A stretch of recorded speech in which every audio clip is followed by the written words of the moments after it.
Where the mountains sing through the screams of seagulls, where the world can't live 'cause they're gentle people in my hometown, my home. When Netflix's Eurovision Song Contest, The Story of Fire Saga, debuted last year, it was one of the highlights of quarantine viewing. A surprisingly sweet movie with fine performances and terrific music, it also helped reignite my interest in the real Eurovision Song Contest. An interest that has been simmering in the back of my head since I was first introduced to the idea by Father Ted.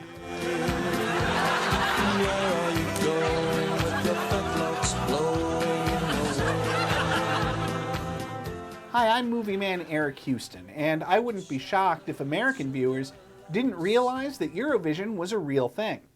The contest is practically unknown in America, but is a huge deal across Europe and Australia, where it draws hundreds of millions of viewers every year. Eurovision started in 1956 with just 7 countries competing. It was created by Marcel Bezenkan to both encourage European unity and to stretch the limits of live television broadcast technology. Switzerland's Refrain won the first contest.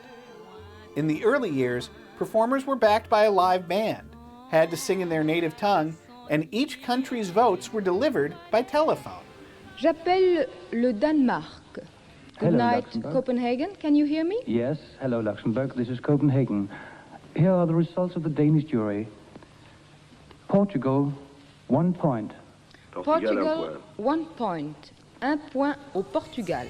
Over time, the competition grew and changed, becoming bigger and bigger with each passing year. Along the way, Eurovision has helped introduce the world to numerous immortal songs and musicians. The song Volare premiered at the 1958 contest, where it came in third. Volare, oh, cantare, oh. A young Celine Dion won in 1988.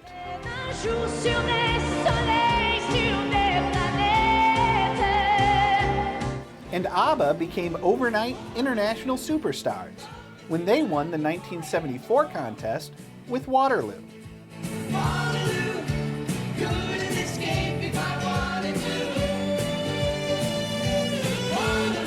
These days, around 43 countries participate, including Russia and Australia. Each country presents a song that can be any genre or any language, although they're typically in English. About 26 countries advance to the finals and perform for the whole world. Each participating country then votes for their 10 favorite songs, assigning points for each and awarding their absolute favorite song the famous 12 points, or 12 points. 12 points go to Israel. Israel, 12 points. Israel, 12 points. 12 points go to Denmark. Our 12 points go to Russia. Our 12 points go to Sweden. The Swedish 12 points go to Australia. The winning country gets the honor of hosting the contest the following year. After finishing the Eurovision movie, I decided it was time to get down to business and jump into Eurovision whole hog. In just a few short weeks, I made my way through every contest since 2008. What I found was an absolute delight, as each contest combined stirring ballads, infectious pop, and, well, general European weirdness, all on a grand stage surrounded by epic opulence. It's exactly the sort of over-the-top pageant I've been searching for ever since I lost interest in the Oscars. There's so much glitz and glamour and strangeness on display. There was this stunning ballad from Conchita Wurst.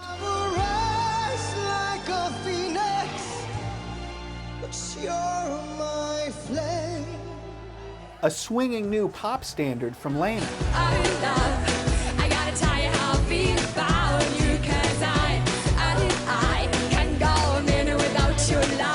Rousing dance pop from Netta.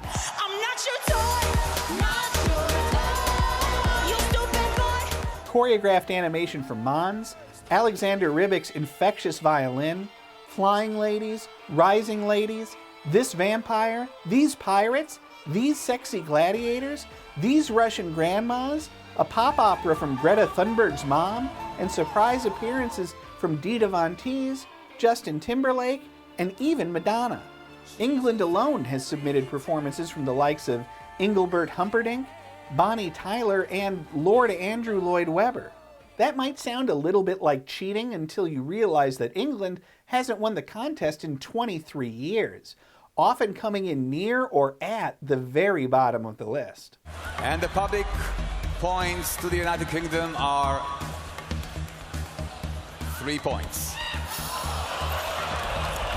Personally, I don't tend to root for any particular country from year to year, but if I'm being honest, I always kind of hope Sweden wins, if only to get another entry hosted by the amazing Petra Mede. I was at a Eurovision party last night, surrounded by fans, and none of the guys came on to me. Was it the same for you, Måns? Well, and there's a lot of emotion tied up in Eurovision. Even as someone without any previous connection to the spectacle, I found myself tearing up time and again. Besides the often heartfelt victories and the touching moments of long overdue inclusion, I'm always moved by the opening Parade of Nations. The parade is a real representation of what Eurovision is supposed to be all about: community. All of these disparate countries putting aside politics to unite in the spirit of music. It was a particularly poignant sentiment watching in 2020 that was further punctuated by this supremely touching moment from the 2010 halftime show, which featured groups of people in countries across Europe all joining together to dance.